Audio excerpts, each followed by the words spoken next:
that she's hosting the vice president in Rome tomorrow. Yeah, in just a few days, he's going to be hitting there and India as well. So, Jerry, with a shortened trading week, how much of a boost would it be for everybody, psychologically and otherwise, if the White House is now able to announce a trade deal or two? I think that's the key. I think that's the key for your 401k, for your savings, for your retirement.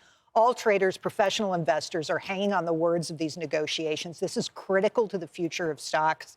And I think what you heard in this presser, gosh, I wish the markets were open today, all of this optimism coming from Trump about what's going on. He said he expects a deal with Europe. We're going to get that done. That's going to be easy. You know, what he has that no one else on the planet has is the American consumer. We spend so much money. So many people want to be in our marketplace, selling to our consumers. It's a real advantage that I think a lot of people don't understand, or maybe they just discount. So this was very good news. He also said, and this is important, that the country is taking in hundreds of billions of dollars in tariffs. I was listening to that because there are real concerns about this monster debt that we've put together. So that's good news, what I heard in this press conference. Well, and Doctor, this all impacts not only our physical, but our mental health as people are having a hard time. I say don't check the 401k.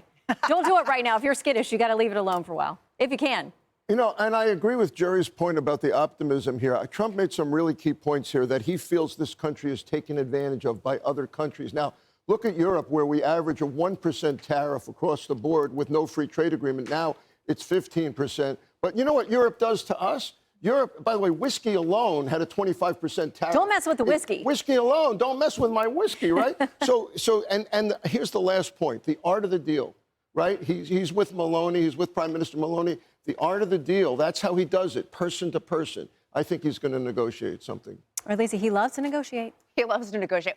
Also, I think he also just likes the Italian Prime Minister, Meloni. They share a similar worldview, anti-globalist, anti-illegal immigration as well.